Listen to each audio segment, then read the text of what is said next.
when I looked in the mirror and when the people around me looked at me, I looked like the people that came to that land to rape and pillage and colonize. I embody the DNA and the physical appearance of conquerors. And it was such a painful thing for me to own and to realize and to look at. And in that moment, I felt I want to redefine the way that I am not only occupying my own physical body and my own privilege, but redefine the way that I'm experiencing this world.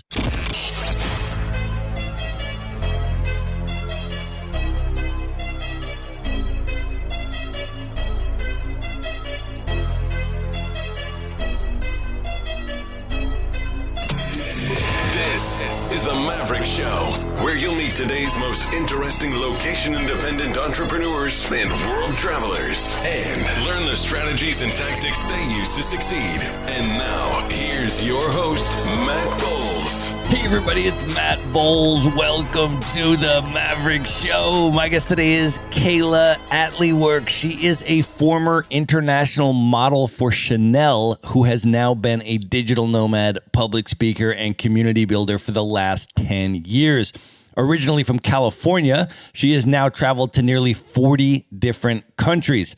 Her specialty is in the art of human connection, and she has taught workshops all over the world, from corporate business teams to transformational music festivals.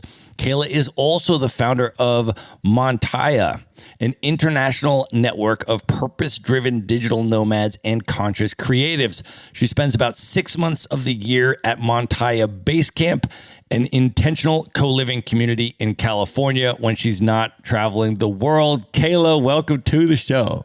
Thank you so much, Matt. It's such a joy to be here with you today. I am so excited we're in person today. This is so lovely. And on your last day in Buenos Aires. My last day in Buenos Aires, we are knocking out this interview. Let's talk a little bit about what we're doing here. You were a keynote speaker at the Nomads BA conference, as was I. That's right. And I feel like you were not just a keynote speaker, but you did a whole number of different presentations over the course of the week. That's right. Yes. Whenever I go somewhere and I partake in an activity or an event that's taking place, I like to weave myself into the design of the experience, as well as just showing up and hopping on stage. So we started doing workshops in the Nomads week on connection and intimacy before the conference even arrived. Well, you and I had an amazing moment together on stage, I feel, because you extemporaneously called me up on stage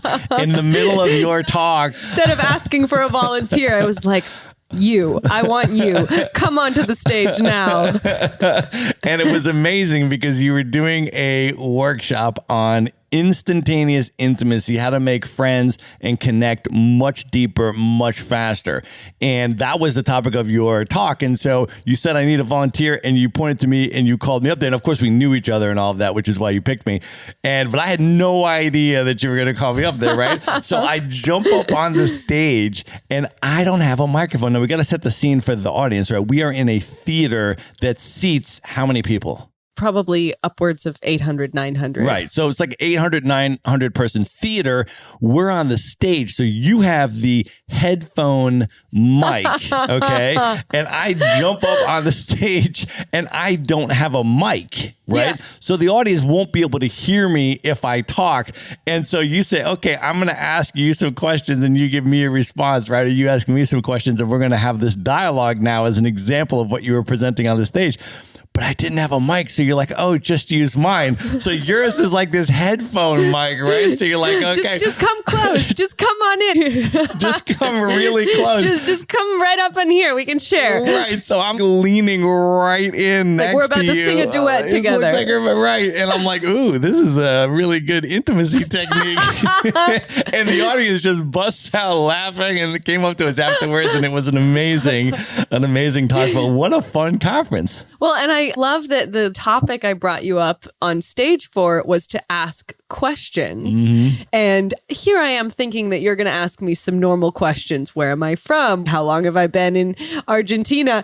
And you start rolling out these incredible, deep, fascinating questions. And I'm going, well, this is not proving the point that I wanted to prove about how most people struggle with what questions to ask to deepen their conversations. I think I used the metaphor trying to give a driving lesson to a race car driver. It's like, okay, I chose a volunteer that is already an expert in this. You invite the podcast host up there. You're going to get some questions. Exactly. Invite the podcast host for the question challenge. That's amazing. Well, how has the time been here for you? Coming here to Buenos Aires and being surrounded by nomads and being back in the city, which is a place that you and I have both spent time in previously. How has it been for you in Buenos Aires? You know, during the pandemic, I was in Bali for about 14 months, which is the longest that I've been anywhere in the last 10 years. Mm-hmm. So as I began to actually move and be nomadic, and I'm a migrational nomadic, so I don't go 1 week here, 1 week there. I move between hubs that I've established a love for in the world seasonally. But something that was really new for me is even being an extrovert, coming back into a city that's as big as Buenos Aires. And even though me, myself, I feel really comfortable with connecting and being in public spaces again, I noticed that it was a lot harder to make friends and to infiltrate circles. And this might be because of emerging from COVID. Everyone's a little scared and a little more worried. You know, if you're fresh off of a plane, you're no longer just an exciting new thing. You're also a potential threat of what are you bringing with you off of that plane from where you've been. And so I did find that a little bit here. There was a little more hesitance towards closeness. And I've also talked to the locals and they've explained to me that Argentinos in Buenos Aires son muy gruperos, which means they're extremely loyal and close with their bubble. So there's a particular format for the collectivism that we find here because Buenos Aires is such a European city, and yet it has this Latin culture. So you have the collectivist Latin culture, which is very family-oriented and closeness, but then you also have the European vibe, which it tends to be a little more, we stick to our language, we stick to our culture, not across the board, but I don't know if you've ever traveled in France and found that if you don't speak French, there's not as much leniency as, for example, if you're in Mexico and you don't speak Spanish. There's more of an effort or attempt to connect to what's different. So this time around, I would say being in Buenos Aires was one of the more challenging experiences for me as far as making friends and actually getting into local pockets of community goes. I think I need a few more months to really actually be able to weave myself into the local social network. Well, I want to talk to you about the first time you came to South America and Argentina, but let's go even a little bit further back than that to sort of create a little backstory and give folks some context for your journey. So can you talk a little bit about where you grew up, and as you were growing up, how did your initial interest in other cultures and world travel start to develop? I grew up about 45 minutes south of Yosemite National Park on the east side in California. So a lot of the time when I travel and I tell people that I'm from California, the first response I get is, "Oh, Los Angeles, San Francisco." And I'm like, yeah, I grew up in a town of 5,000 people, about a 6-hour drive across a mountain range that in the winter it snows and becomes a 9-hour drive from those cities. Right. So it's a very different experience than what we see on television regarding the California lifestyle. My father was a hot air balloon pilot and a map maker of trails, hiking trails. And my mom was the breadwinner for the family predominantly. She had a full-time job and my dad raised us. So instead of growing up with Barbie dolls, I grew up with having a really great toolbox. When I turned 16, my sweet 16 present, instead of being a car, was I got my first chainsaw. And I could then go wooding with my dad. So where I grew up really had a strong influence on my relationship to land because I had more exposure to nature than I did to other people. And so my relationship to being a human being and the way that I engaged with being Kayla on the planet had a lot to do with my surroundings. So I think because of that, I actually develop relationship with place. when I'm traveling because that was rooted in me from such a young age. I have a feeling that the landscape that I was in raised me as much as the people who were my parents did. And then how did your interest in world travel and other cultures and things like that start to develop? My parents didn't spend a lot of money on gifts and things like this growing up. Instead, they would save and they would take us on trips overseas. And every time we'd go on a trip overseas, they'd have the intention to have us travel in a way that wasn't just white middle class tourism. We would always do something that was volunteering or giving back. So I remember being probably 11 years old, I must have been 10 years old. And the first international trip I'd done with my dad, he took me to Mexico and we volunteered at an orphanage for 8 days, working on building a new aspect of the orphanage together.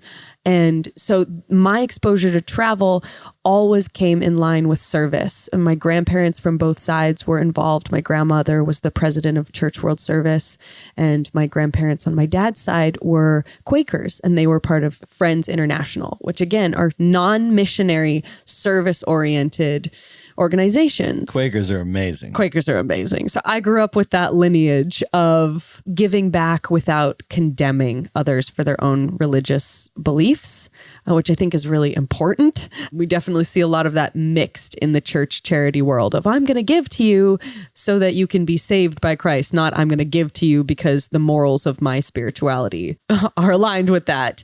So when I was 15 years old, my dad took me. My mother passed away when I was 14. And so my dad got to raise 3 teenagers by himself in a little tiny mountain town. And I think one of the ways that he tried to balance being a single parent was he would take us on trips by ourselves. So when I was 15, he took me to Ulan-Ude, Siberia, and we spent 3 weeks there with Habitat for Humanity, again, working on building houses, using the tools that I learned, like how to use a chainsaw from my youth. And it really was this experience for me where travel embedded itself in me as this is something that you do, A, to experience the land of a place, to expose yourself more in awareness of what is the planet like, and B, how to serve and give back to the people in the place that you're traveling in. And then C comes in the component of enjoying the culture and the people of a location, which I've had to learn a little more on my own. That is amazing. Well, you mentioned that you did not grow up in Los Angeles, but eventually you did get into modeling. Yes. Can you talk a little bit about that journey and then how that was for you? Because it ultimately led you to your digital nomad lifestyle. But can you talk a little bit about that modeling journey? Absolutely. So my horoscope sign, I'm a Gemini. So am I, by the way. 2 Geminis. Ooh, this interview is going to be exciting. So we contain multitudes. I feel like in my lifetime, I'm 30 years old now, and I feel like I have lived fully distinct, separate personalities within this lifetime where I've fully dove into the experience of who is Kayla here and now. And Matt, I'm sure you've experienced this on your travels as well. There's this opportunity for reinvention of self when we go somewhere and we arrive and all of a sudden there's no one around us holding these pre-existing beliefs about who we are and the way we need to show up, interact, and engage. Because the thing is, when we're interacting with our family members and our friends that have known us for a long time, even though they know and love us, they have ideas about who we are and who they would like us to be that are unconsciously being projected onto us all the time. So what happens when we're exposed to the possibility of travel or moving or living somewhere completely new, where we get to actually choose, what version of me am I going to be within this container? It allows us to have so much more richness in the quality of variety in our own personality and interests. So I went from being a extremely nerdy, mountain girl high schooler. I was picked on a lot in high school. I never had a boyfriend until my senior year, was never asked to a school dance, dealt a lot with being bullied for being tall and skinny and outspoken. I was never really one to hide hide in the bushes. And I got scouted by an agency in Los Angeles when I was 15.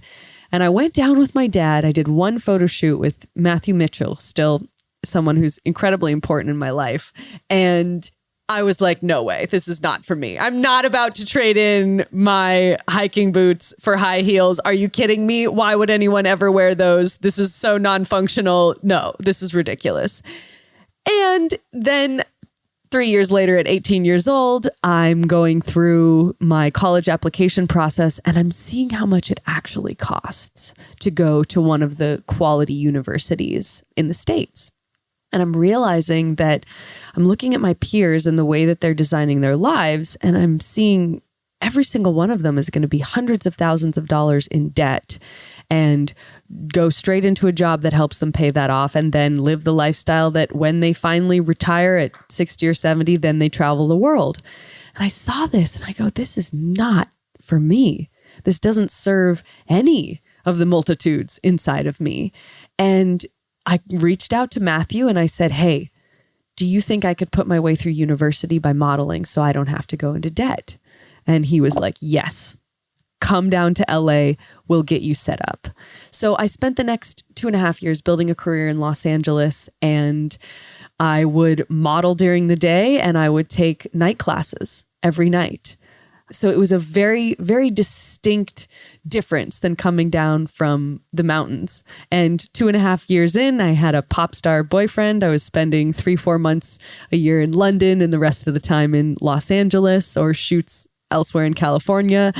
And it was a completely different version of me than I'd ever experienced before. So I got to kind of see, wow, I'm not stuck in a place and I'm not stuck in a way of being. There's choice here in inventing who it is that I want to be in the world and the way that I want to show up. And then how did you transition to your next self? What was that like for you after the modeling? How did you then ultimately become a nomad and kind of go on to your next phase of life? It's interesting because when we think about loneliness and when we think about connection, often we think of someone lonely as being sitting alone in a space with no one around them. And we think of someone who has a lot of connection being around people that they already know, and there's relationships established and there's lots of movement there.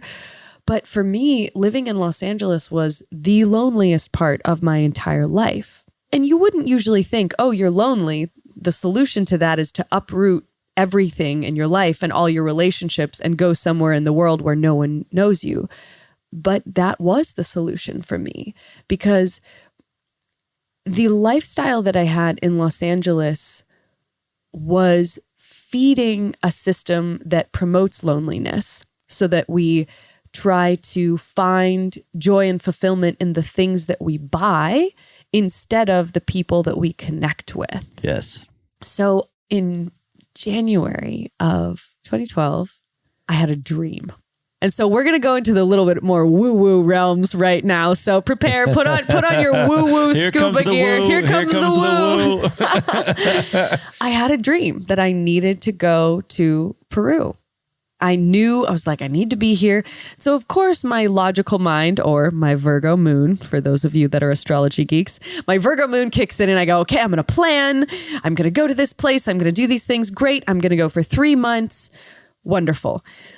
Well, that 3 months and the backpack that I had packed only with enough things for 3 months turned into 18 months. And that 18 months turned into 10 years.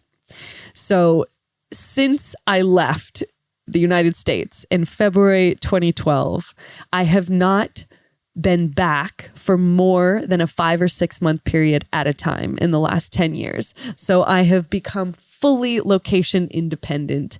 And even though I'm not in one place consistently building one set of relationships, I would say that I am the most fulfilled and connected that I've ever been. Let's talk about that 2012 transition. You just explained your sort of state of mind in LA and where you were at personally, mentally, emotionally, and all that kind of stuff, and what your motivation was. When you got there, can you talk a little bit about what your experience was like and how that first 18 months was for you?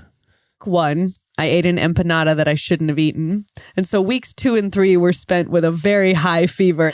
And then I spent the next 3 months volunteering with kids in the exploited labor trade and also working 2 or 3 hours a day at a children's hospital for kids with disabilities.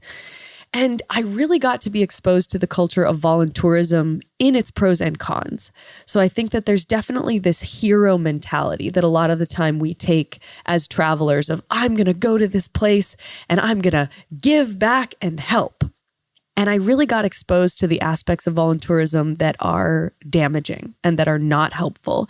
It was interesting because I want to tell you the story that it was so beautiful and amazing. And I was able to give back and help. And little parts of that are true, but it also really opened my eyes to how much negative impact some of the massive global volunteer organizations are having, and also the channeling of funds and how disproportionate that is of how much goes to administration in the European countries where these companies are based to actually the locations. So voluntourism is not actually something that I would recommend for everyone, even though we talk about traveling and wanting to give back.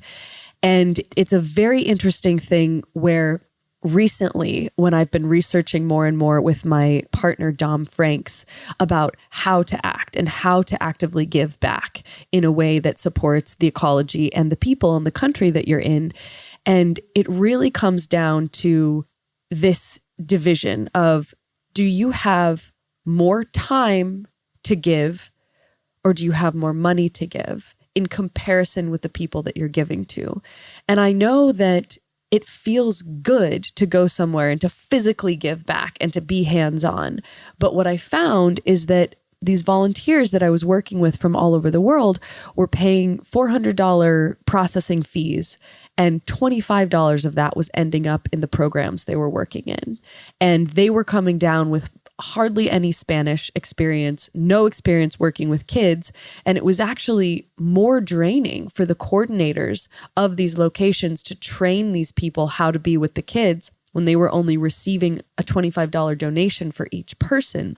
And I started to see, wow, okay, it's important to have the feeling of being hands-on, but if we're not giving in a domain that's our specific skill set, it doesn't do that much good. And I started to look at, okay, so if I'm a copywriter or a web designer, does it actually make sense for me to be coming down and volunteering with these places, just working with kids instead of building them a better website in which they can actually fundraise from, or helping them script their outreach emails so that they can actually get more resources to have a better place in general to be working with the kids.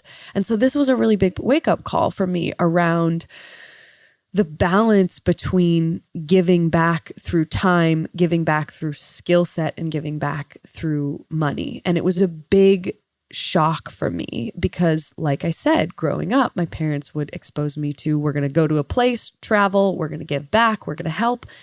And I started to see how that might not actually be helping these places where I thought that I was giving back. So it's really important to look into that. There is a thread of highly non-altruistic voluntourism that we tend to fall into, even as nomads, being in another country and wanting to give back. And at the end of the day, there really is something to be said for donating financially in order to balance, especially when you have clientele in Europe and the United States, and you're living somewhere where that salary is triple, quadruple what the average person is making.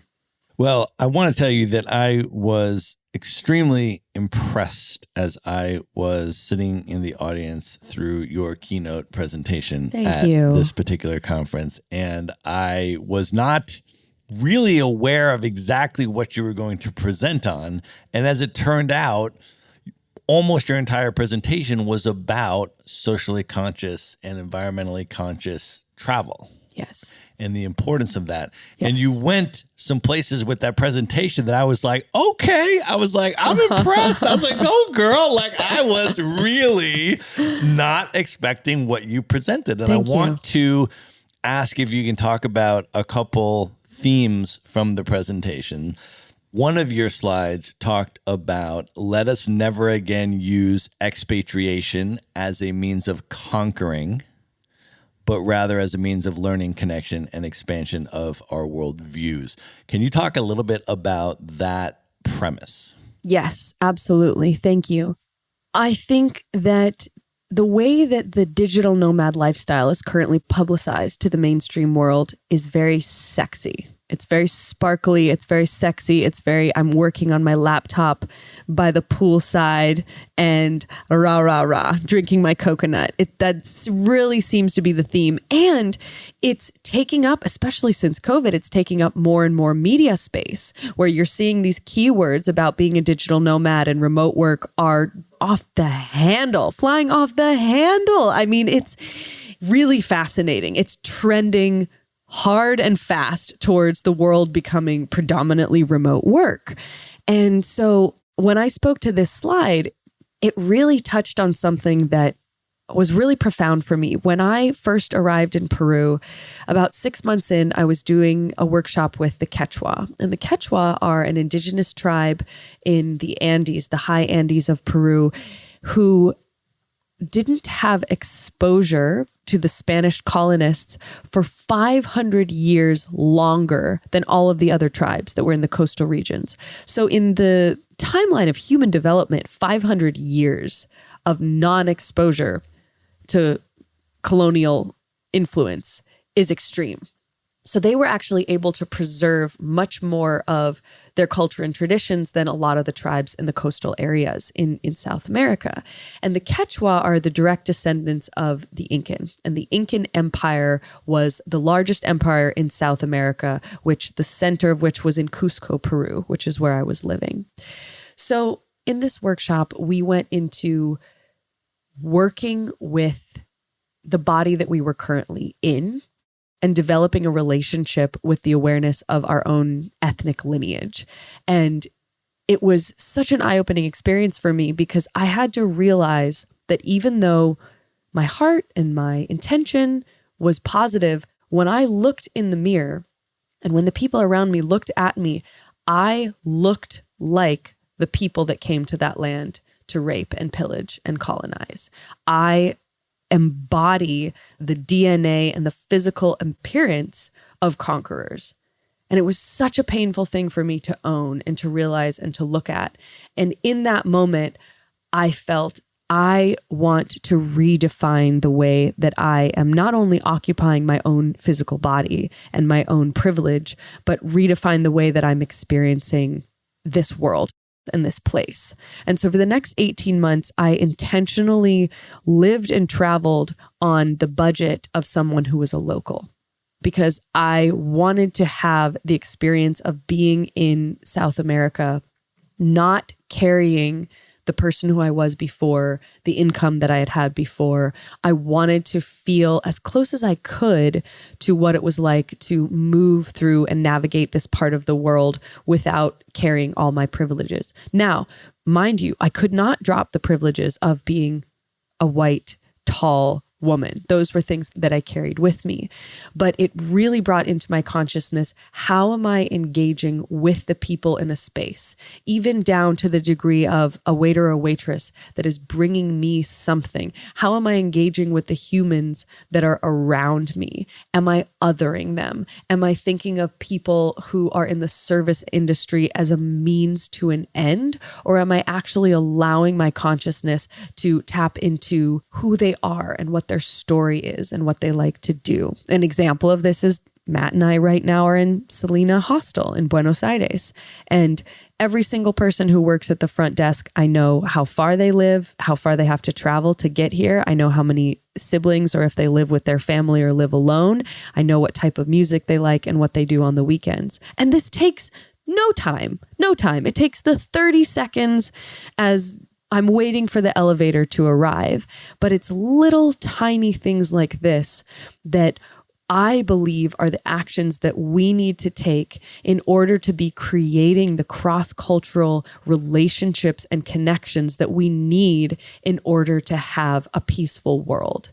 Because as individuals that are nomadic, we have an influence and we have a possibility to represent our race, our culture, our nation, and really just the niche of humanity that we're choosing to represent and to come from. Like you and I represent remote workers. We represent nomads. We represent expats, whether we like it or not. It's something that we carry. And to be able to be that and to be in a new country where we are sharing and learning and listening instead of occupying space feels like one of the most important things that we can be doing as international travelers, is instead of taking advantage of the opportunity that we have, also taking the time to listen and to lean in and to see the people that we engage with as individuals. Well, one of the other things that you talked about was this concept of getting educated on what is happening in the country that you're traveling in, getting a sense of the history. Yes. And the context that you as a traveler are walking into. Yes. And I think that is such an important thing to do as well. Oh my gosh. I was so humbled the other day. I was outside of a contact improv jam and I started talking to this group of Argentinians. And what's fascinating about growing up in the States is that we aren't taught a lot of world history. I don't know if you had this experience as well. We are taught American history, how the Americans would like us to be taught. So it was pretty fascinating having this conversation where these Argentinians knew as much about US history as I did, and I knew nothing about Argentinian history because in the States, we just don't even bother. We don't even bother. It's fascinating. In some higher private schools, you might have more opportunity to have a semester of world history, but it really blew my mind. And so I'm sitting here and I'm actually learning about the economics and I'm actually learning about the politics. And upon arrival, most Americans are like, all right, what do I need to know about the economy? Okay, cool. Inflation is terrible, which means my dollar makes me king. Awesome. That's all I need to know. I'll exchange at this place and this place. Great. But to sit down and actually be present with the conversation of what's happening with the inflation here and how this affects the locals and how it's affected them the last 10 years started to give me more insight into why people engage in the way they do, into why the people here are more gruperos, why there is this close attention to the family bond and the connectivity and the interdependence. Because when you have a government and an economic system that isn't considered reliable by the majority of the populace, you have to find something to lean into. And that something that you're leaning into becomes so much more important, crucial for your survival. And here, that is the social network within the small bubble, the 7, 6, 8, 9, 10 group, the intimate, close circle of the people in your barrio, in your neighborhood that look out for each other because you don't actually know if you're going to be looked out for by the government. And I know that this is something arising all over the world in which there's a lot of governments that the folks living in their countries don't feel like they're looked out for. But it's really interesting to see the way that it actually sculpts the social architecture of a country. And getting to learn more about that gave me more insight. I also want to ask you, going back to the 2012 experience, when you made that decision to live on the budget that you decided to live on, because I know that led to a hitchhiking trip and it led for you to travel in particular ways and interact in particular social networks and Yes. circles. Can you share a little bit about that experience? So after living in Peru for about a year, I decided to hitchhike alone across South America. So I hitchhiked from Peru all the way through Bolivia and then twice across Paraguay. And it's fascinating because this is something that I would never do in the United States. Never. I would never feel safe enough to hitchhike alone in the United States. So there's this counterintuitive experience that I had where being in a foreign country and traveling alone actually felt more secure and more safe than being in the States. And in that culture, I found connections with other people from South America that were doing the same thing. So one of the strongest memories that I can share with you is Christmas Day, La Paz, Bolivia. We're at about, I'm going to say 12,400 feet elevation in the lowest point in the city. And I'm traveling with a group that I've met, like picked up here and there. And some are from Peru, some are from Argentina, a lot of travelers, a lot of backpackers from Argentina, a few were from Chile, one was from Spain. And I have this memory of us in the main central plaza of La Paz busking together. We have two rinky-dink old guitars, a few girls with tambourines. We're dancing around with our scarves. I mean, it was quintessential hippie busking backpacker moment, but we needed to make enough so that we could have a Christmas dinner. So all day was full of Feliz Navidad, cha, cha, cha, Feliz Navidad. That's still the song that has made me more money than any other song. And so it was this lifestyle of going into a restaurant and looking at the menu and saying, oh, okay, how many songs does that menu option cost? How many songs am I going to need to play before I can buy this dinner that I want? And in the span of a year, going from the relationship of modeling and working in Los Angeles, where I would work a gig that would essentially give me what a 6-month salary for somebody in Bolivia would be, and putting myself in this situation, intentionally not having a safety nest, intentionally saying, I want to actually be in the experience of what this is like if I don't have something to lean back into.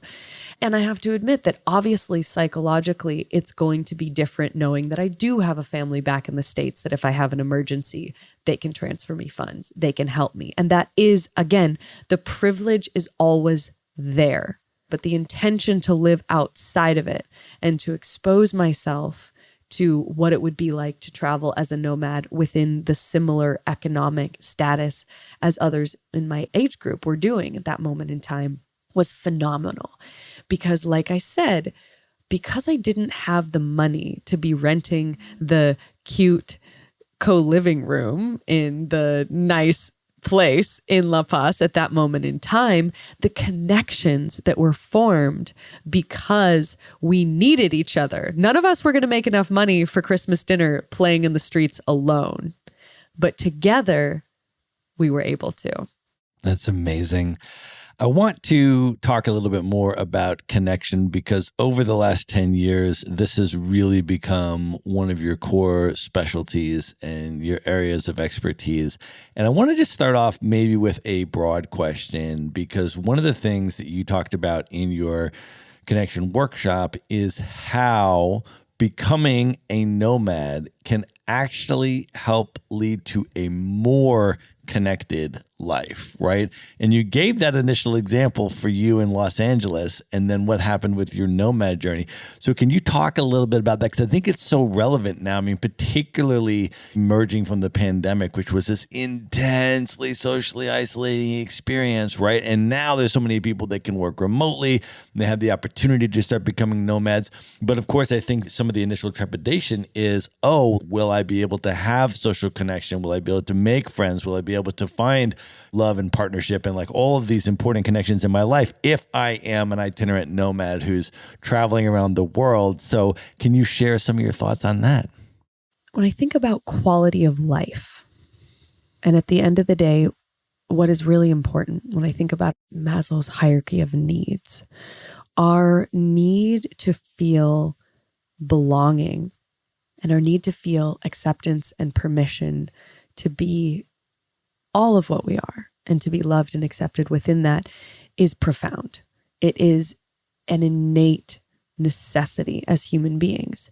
And I think we tend to make the assumption that the people that know us the best are the people that have known us for the longest. And so we tend to lean into these bubbles of comfort and familiarity of our blood relationships, our biological family, the friendships we've had since childhood, because of the comfort of shared history. But what I have found ends up happening in some of these scenarios is that we stay in friendships where a version of ourselves that we no longer are is what is being welcomed and accepted. So although we might, on the superficial level, appear to have more relationships, the version of ourselves that is relating is often diminished. So when I think about having more connectivity through the lifestyle of being a nomad, that comes across in several different domains. So the first domain that it comes across in is personal connection, connection to self, connection to who I actually am. So when I am arriving in a new country and I don't know a single person there, and I have this opportunity to reinvent myself, to literally say, who is Kayla in Buenos Aires? Because she's not going to be the same as Kayla in California. She's not going to do the same activities. She's not going to engage with the same people. And what starts to happen is this connection to myself and this self-reliance begins to form, where this relationship to, okay, no matter where I am in the world or who I'm around, I know that I've got me. And sometimes when I'm having a hard time, when I'm in a new country, when I'm in a new situation that's a little edgy and I haven't quite found my niche and I'm feeling lonely, I'll look in the mirror and I'll use a technique that my mentor Rick Smith brought to me. I'll look in the mirror and I'll look at myself and I'll just repeat this sentence over and over again. I'll say, I'm never fucking leaving you. I'm never fucking leaving you. Because at the end of the day, everyone in our lives leaves. And I had to learn this really young with my mom dying in my arms at 14. Everyone in our lives leaves, whether it's our parents and the people around us through death, whether it's our partners, whether it's we leave the physical location of the country we're in. But there is this commitment to this relationship to self that is at the root of connectivity. So when we take that relationship to knowing and feeling that I'm never fucking leaving myself, all of a sudden we start to be more available for connection externally. Now, if I had stayed in the same town that I grew up in my whole life, I would very likely naturally, psychologically be seeking my safety in those around me. So I feel safe because this friend that I've known since I was 5 I see her every day and I know I'm going to see her every day. And that's how that I know that I'm safe. So we start to think about the group or the pod that we're in as what keeps us safe. So as we begin to travel and we begin to be in this space of radical self-reliance, you would think that that would make us more isolated. But in fact, it makes us more available for connection because we're not coming into our relationships from a place of hunger or lack or need. We know that we have everything we need in our suitcase and in ourselves. And we can make the choice to be somewhere new. We can choose the freedom of creating a new social structure and a new social network because we have that inner knowing and solidarity. And I think especially when we are interacting with and meeting other nomads, the ultra advantage there is that they're looking for the same thing. It's amazing. It's really incredible. I don't know any other subculture in the world where pockets of international deep friendships form so quickly and so profoundly. It's incredible to go to a meetup and you see people from 20 different countries that are showing up fully available for that connection because they are not in a particular pod where they have their routine and like, this is what we do every Tuesday and we've done the same thing for 10 years. They're showing up with this hunger and this curiosity here's an example. If you've ever done a weekend retreat or a conference or something where it brought a bunch of people together that didn't know each other, and it provided this concentrated period of time of connection. So this peak experience of doing a particular activity, having a common shared goal. And you find this in nomadic communities around the world because the common shared goal is to be living internationally and working internationally in the city that you've all chosen. So there's an implicit shared goal. And the challenges are often shared as well. Like, how difficult was it to get a SIM card in this city? And you have this incredible diversity of ethnicity and career and background and education that you really don't find this variety in many other social niches in the world. And where this brings us back to this point of connectivity on a global level is when we think about the international relations being formed by our governments and by different nonprofits, and how it's good work and people are doing their best, but that it's really difficult to change policies and to prioritize things on that large of a scale. But I see remote work and the digital nomad life as a grassroots campaign for world peace. That's amazing. Well, I want to ask you, you did a presentation called Instantaneous Intimacy. That's right. Art of making friends. Yes, I coined a new term, intimacy, which I love. Instantaneous intimacy. Yes. Can you share some of the techniques for that? Because we mentioned that obviously if you're going to start to become a nomad and you're going to meet other nomads, you have this incredible opportunity to connect with people on that level. But with this presentation, you actually shared some specific techniques for how to connect deeper and faster and make those connections quicker and more substantive and more meaningful. Can you share some of those techniques?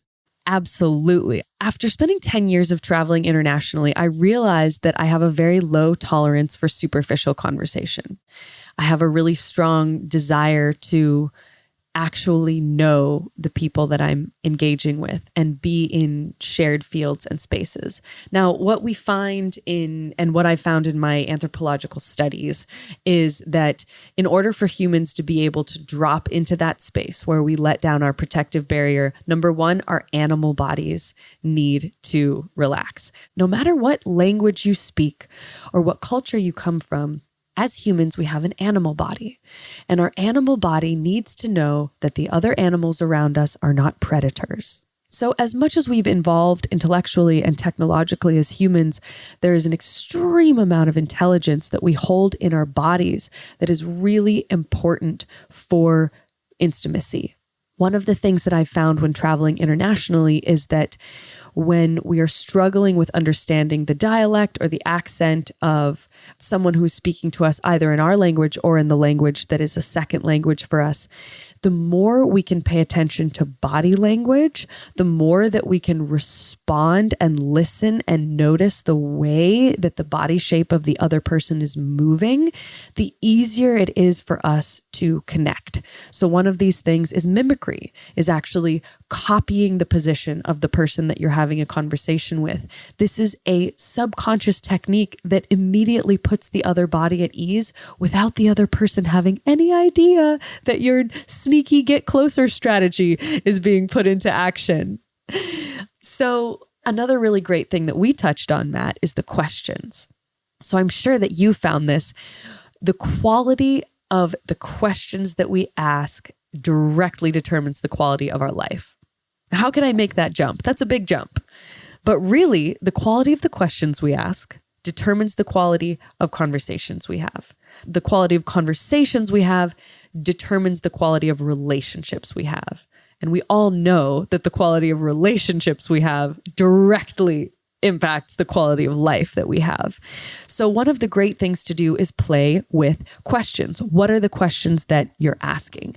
Now, you can be someone like Matt who has in his back pocket a list full of gems to pull out at any moment that can take people deep into introspective spaces. But if you don't have this automatic access, what I could recommend is doing this exercise where you ask the other person a series of questions, and instead of them responding, they tell you a number from 1 to 5 of how interested they are in answering the question you just asked. So why is this important? At the end of the day, for conversations to be successful, both people want to actually be talking about what they're talking about. Like, we actually need to have a desire to be in the same conversational thread, not just the desire to be in conversation. How many times have you met someone new and you're like, wow, this person is really interesting and I want to talk to them.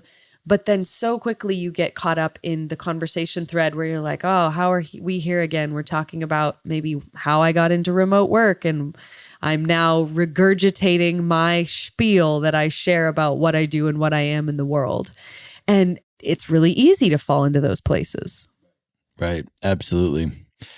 I want to also ask you about a theme that you mentioned, which is your connection to nature and your connection to the land and your ecologically conscious framework when you travel. Can you talk a little bit about that and also how that led to the founding of Montaya?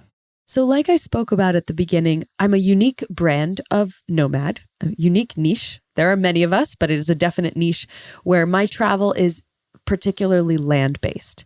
I'm a climber, I'm a backpacker, and so I almost always choose the place that I want to be in the world based on its geological aspects. What are the mountains? What is the natural landscape like? And in the past, when I first started traveling, I found that I wanted to be around certain community. And so I would try to choose the place in the world that I wanted to be around that had that community. And Buenos Aires is actually an example of that for me.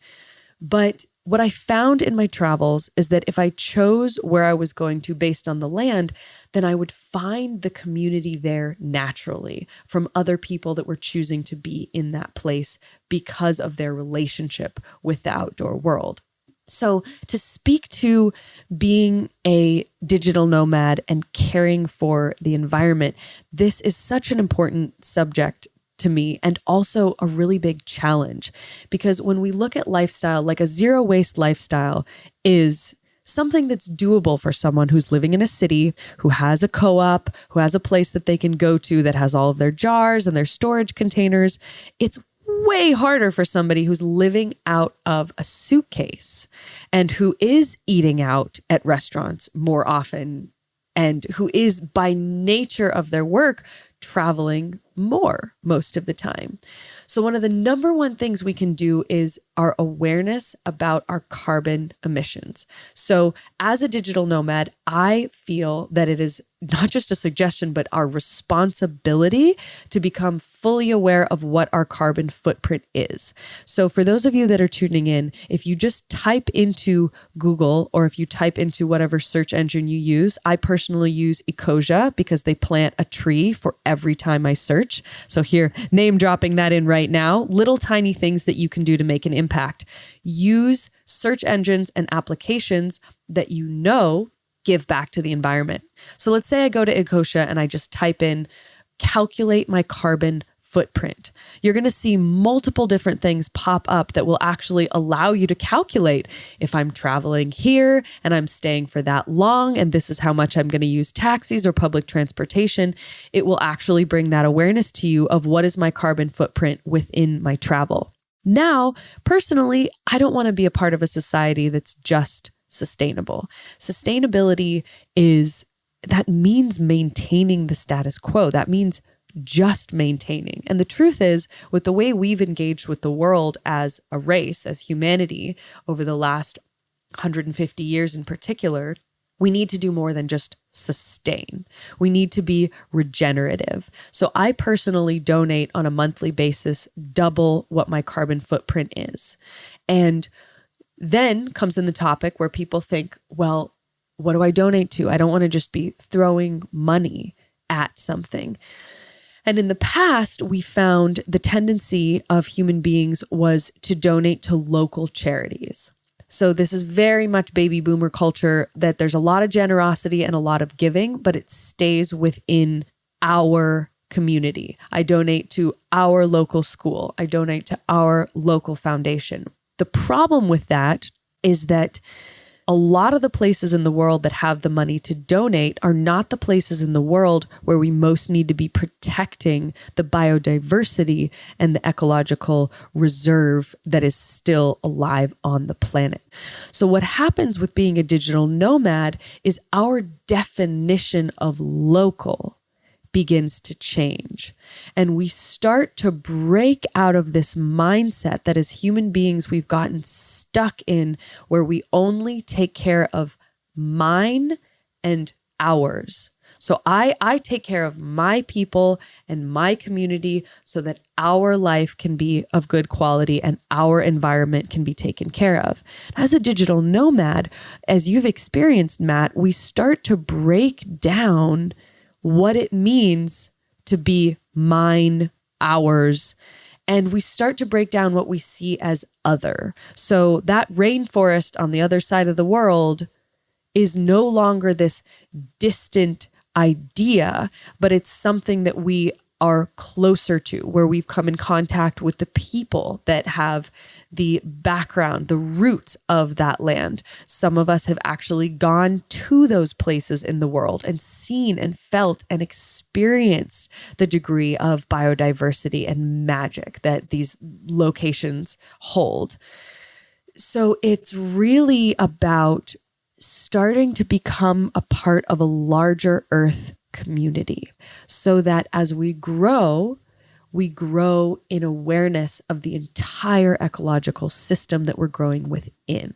So nomads are kind of like the mycelial network in that. We're like the magical mushrooms of the human world. And can you talk about founding Montaya and Montaya Base Camp and the different elements of that? Kind of give us the background and then what it is. Yes. So for those of you who are hearing this and are feeling like, I want this, I want a nomadic life where I'm connected and close to nature and living in a regenerative way. But how do I do that? Because most of the examples or the tips and tricks on how to be a nomad is how to find the hostel with the best Wi-Fi and how to get more clients. And there's not that much out there that talks about the fact that we are part of a revolution. We are defining a new way of being and existing in the world that's very much in the limelight. The world is watching. And as remote work and nomadic culture grows, we have a responsibility to define what that means. And is being a digital nomad actually a socially and environmentally responsible thing to do? So in my travels around the world, very selfishly, the things that I most want is to have a like-minded community that want to be focusing on connection and communication and deepening the synergy so that when we do come together as an ethnically, internationally diverse group, we can be co-living and cohabitating in ways that allows each individual to thrive while still listening into the collective intelligence of the group. And I want to be in parts of the world that are remote. I want to be in places in the world where there's more trees than there are people. When I have access and exposure to the natural landscape in a way that I couldn't if I was in a city. Now, what's tricky about these two things is that you can find them all over the world. There are networks and resources for eco-villages and for sustainable living, but 99% of the time, they don't have the Wi-Fi connection that we need, not want. This is on the base level again, is Maslow's hierarchy of needs as a digital nomad. It's like food, water, shelter, air, Wi-Fi. Then we can start to level up. So I founded, along with James Redenbach, my partner in this operation, 3.5 years ago, we founded Montaya Base Camp. And Montaya Base Camp is a co-living intentional community on the east side of the Sierra Nevada mountains in California. And it is a space that is 30 minutes drive from the closest town. We have hot springs closer than we have a grocery store. So it's about as remote as you're going to get in the Western states. So we are in a co-living space that can comfortably house up to 12 people. We're on the base of an 11,000 foot cliff. We have our own well. We are run off of both our hot water heating and our electricity off of solar panels. In the summertime, we cool the house with a swamp cooler, which uses no air conditioning coolant chemicals. And in the wintertime, we heat the house with a wood stove, which is also a workout for our co-livers because they get to chop wood on weekends so that we can keep the house warm during the week. Now, at the same time, we have high-speed Wi-Fi. We have a gigabyte of high-speed fiber optic cable Wi-Fi, so we can have all 12 people on video calls at the same time. My hope is that spaces like this begin to pop up all over the world. But the thing is, there has to be demand there. So what I want to invite those of you that are already nomads who are listening to this podcast to do is to start voting with your dollar. As a digital nomad, start choosing the places that you're living in the world based off of how regeneratively you can live there. Start seeking the communities, the co-living spaces, the companies to both work for and live with who are actively making an impact.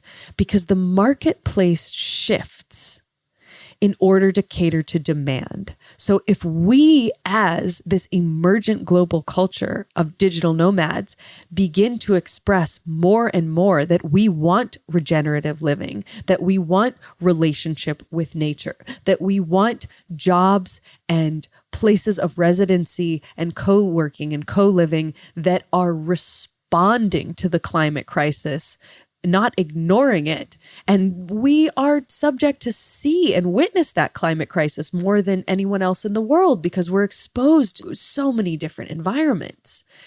So really, that's the invitation here. Montaya Base Camp is just one of what I truly think could be a network of global hubs of alternative lifestyle that allow both for freedom and for care for the environment that we're living in.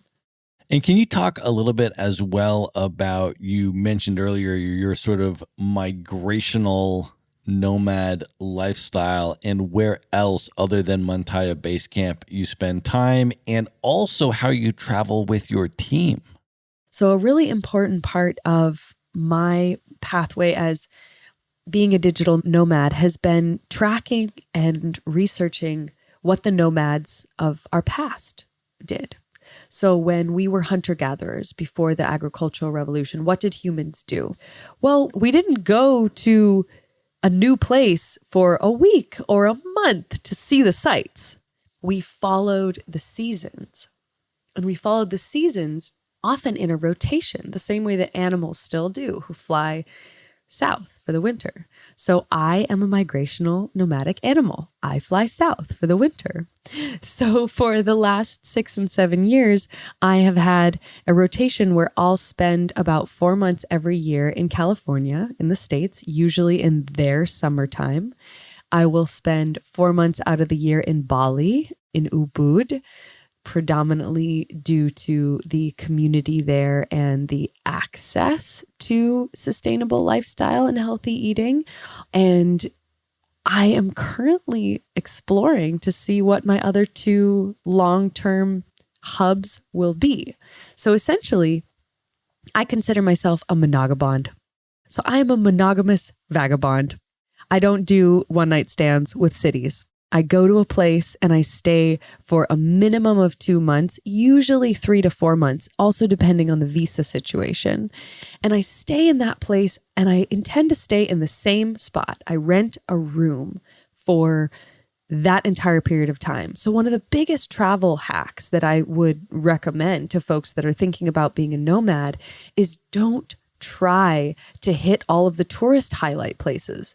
Don't go to Paris and do all of the tourist things and then do a month here and do a month there. Go and live somewhere.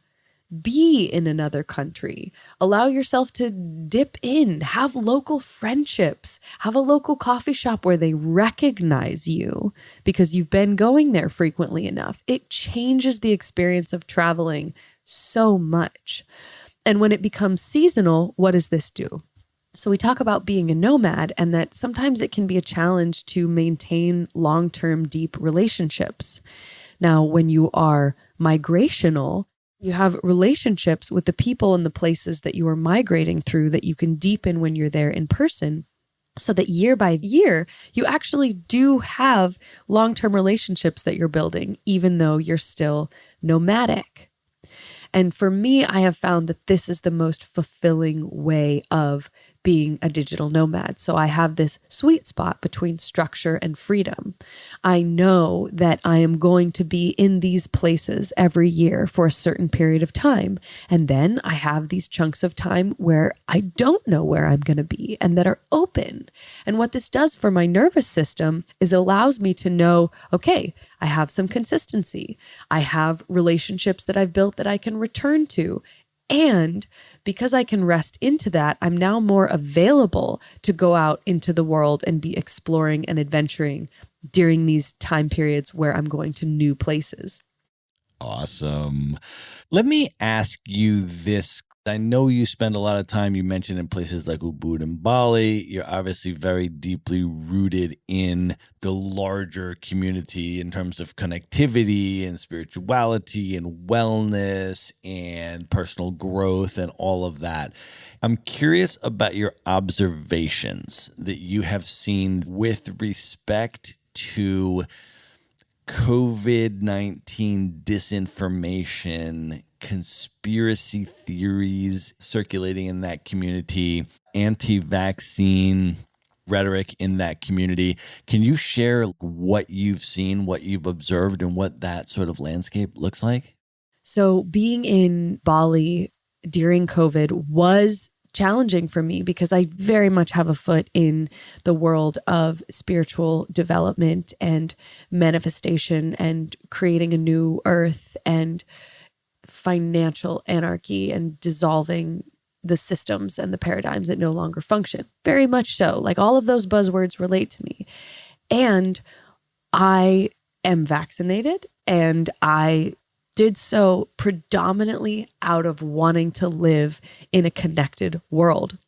So being in Bali, it was very challenging for me because 99% of the people around me were very, very, very anti-vaccination.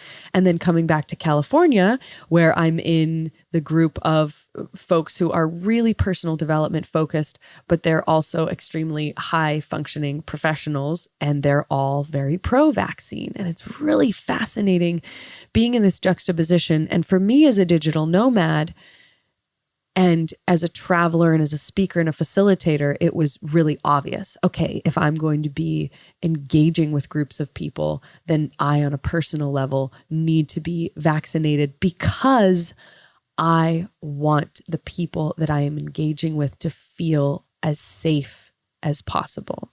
So I'm going to choose the option that brings in safety and that brings in more connection.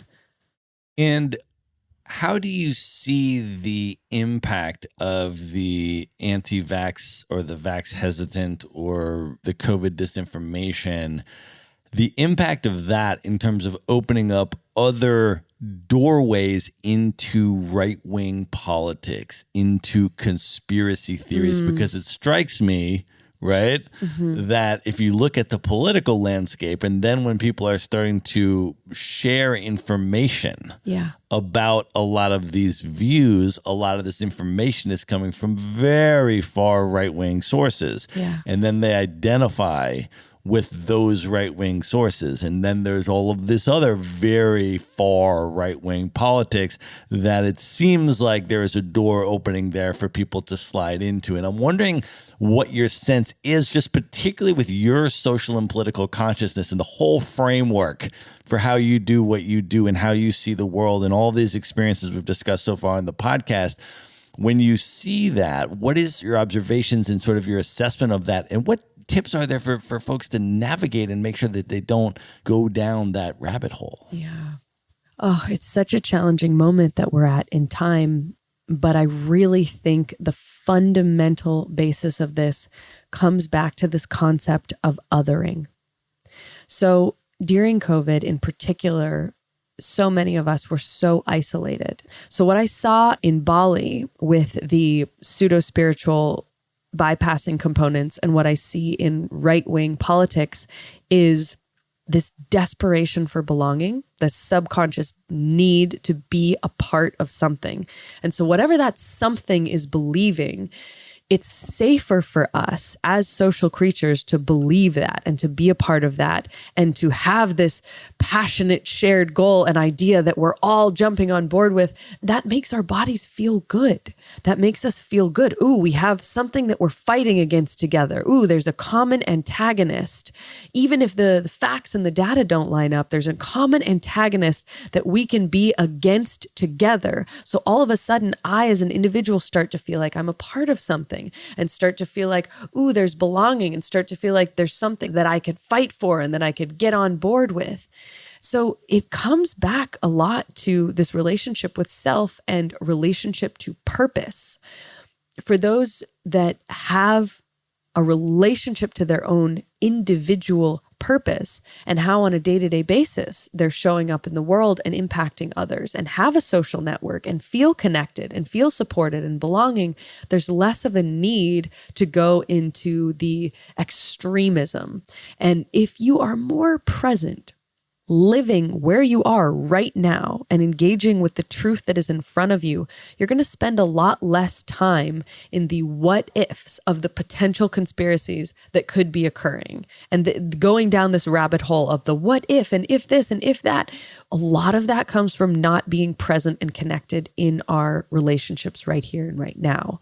And so why I think that there is similarity and why I think there's bypassing all the way from the super, super spiritual wellness, New Earth community to the right-wing politics has a lot to do with tribal culture and being afraid of not being a part of the subgroup that is our tribe. We are social animals biologically. And so when we're disconnected from that, especially in a time of COVID, there's so much more of this cortisol production, of these fears that create heightened sensory experiences in which we are diving in with vehemence to topics that would not be triggering us physiologically or emotionally as much if we were not emerging from an epidemic of isolation.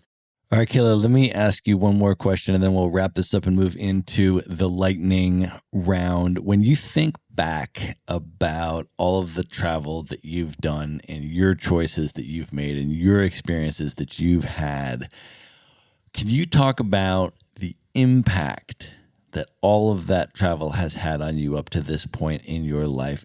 It's been so humbling. And I really think that one of the biggest lessons I've learned in my travel is that I have to be able to welcome all of the parts of myself before I can welcome all of the parts of the world that are occurring around me. In my growth in trying to become more aware and become more tapped in, really aware of the shadows of my own privilege and of my own ethnicity and of my own patternings. And in that place, the best thing we can do is bring our awareness back to what I can do, to how I can engage and communicate with the world every day to make the people around me feel seen and feel heard and feel listened to. How can I engage with the world every day in the small ways that create the world that I want to live in and I want to exist in? Because we can't fix it all alone and we can't fix it all at once. But it's about paying attention. What is the impact that I am having on the world? And when I really sit down and look at that, if I don't like what I see, I need to change something. Awesome place to end this interview and move into the final part. Kayla, are you ready to move in to the lightning round? Yes, let's do the lightning round. Let's do it. The lightning round. Or what is one book that has significantly impacted you over the years you'd most recommend people check out? This is a tie, but it's the same author, so I'm going to cheat. I would say The Untethered Soul or The Surrender Experiment, both by Michael Singer. Awesome. What is one travel hack that you use that you would recommend for people? Make friends with locals. Make friends with locals and, in fact, stay in a local's home for at least a certain amount of time when you're in a place. You will spend a lot less time doing your own research on what to do in areas, and you'll be able to access that belonging and that experience of authenticity much faster. Who is one person currently alive today that you've never met you'd most love to have dinner with? 100% Brene Brown. 100%. You knew this. That's an awesome pick. Author of Dare to Lead, Power of Vulnerability, 100%. Amazing. Knowing everything that you know now, if you could go back in time and give one piece of advice to your 18-year-old self, what would you say to 18-year-old Kayla? I would give her permission to not have it all together. I would give her permission to be in the question and still be figuring it out, and realize that at the end of the day, a world where we have all the answers is not a place that I want to live in. I want to live in a world where we've got each other's back while we're trying to figure it out together. Awesome. Of all the places that you have traveled up to this point, what are your top 3 favorite destinations you would most recommend people should definitely check out? Number 1, I would definitely say Bali, because of the ease and accessibility of being a digital nomad there, having access to high-speed Wi-Fi, community that are remote workers, and also it's an island where they have almost predominantly banned single-use plastics of straws. They're working on plastic bags. They're working on plastic bottles. So it's a place where you can choose to live in a regenerative way, choose to eat vegan or vegetarian with a lot of ease and affordability. So definitely having to do with where can I live in the world where sustainability is not really challenging. Number 2, just shameless self-promotion. Come to Montaya Base Camp. Spend time in the Eastern Sierra. And it's a place to see, is this something for you? Do you want to be living and traveling and in community and also in a more regenerative lifestyle pattern, and see if it works and resonates for you, instead of implementing it all by yourself? Getting to plug into something that already exists is a really helpful way. And then the third place, I'm going to take this totally to the woo. I would say the third destination where I most recommend that people spend time is in their own physical body. Is literally developing a relationship with the way that your body responds, and do so. Make your body be your number 1 place of travel destination, so that no matter where you take that body in the world, whether you're engaging through dance or through climbing or through hugs, that you know what it feels like to be in your body, in this home that is your body, no matter where you are in the world. And so that you can bring that home and that relationship into your travels. All right, last question. What are your top 3 bucket list destinations? These are places you've never been, highest on your list, you'd most like to see. Number 1 is New Zealand. I so badly want to do the camper van for 3 months, traveling in New Zealand. Number 2 is Patagonia, where I am going. So I'm going to spend January, February, and March in Coyhaique on the Chilean side of Patagonia. And number 3 would be Vilcabamba in Ecuador. So again, when I'm thinking about the places I want to be in the world, I think about the lifestyle. And Vilcabamba is a blue zone where the quality of life and the degree of sustainability and regenerative lifestyle is very, very much supported by the local community. And you can find places like this all over the world. For example, Costa Rica is a place where the entire country has made policy changes towards sustainable living. So I highly recommend this for digital nomads if you want a more regenerative lifestyle, to look into the places of the world where you can find that. Amazing.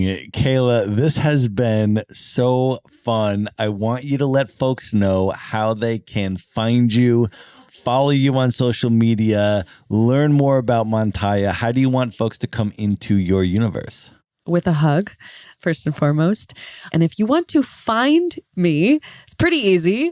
My Instagram handle is findkayla. It's Kaela. My email is findkayla@gmail.com. And my website is findkayla.com. So if you want to find me, that is how.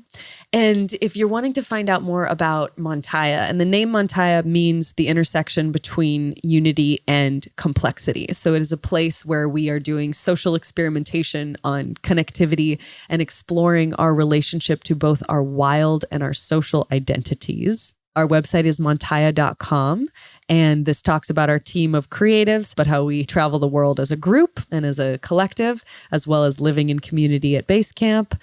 And if you would like to find out more about Montaya Base Camp itself and how you can come spend a month or 3 months with us, that is on facebook.com/Montaya, Montaia Base Camp.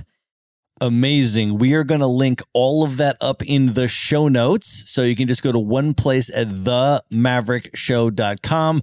Go to the show notes for this episode. There you are going to find all of the ways to contact Kayla, follow her, learn more about Montaya, all the amazing stuff that she's up to, and everything else that we talked about in this episode. Kayla, this was amazing. Thank you so much for being on the show. Matt, it's such a joy. And I'm curious where in the world we're going to meet up again next.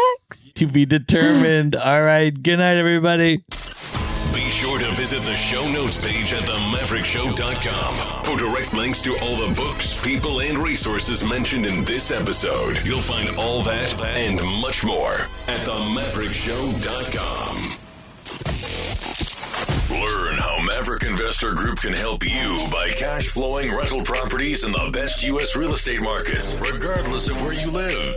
Schedule a free phone consult today at themaverickshow.com/consult. Now you can buy rental properties with tenants and local property management in place, so you don't have to be a landlord or a rehabber. To get your questions answered and discuss how Maverick Investor Group can help you meet your real estate investing goals, schedule your free phone consult today at themaverickshow.com/consult.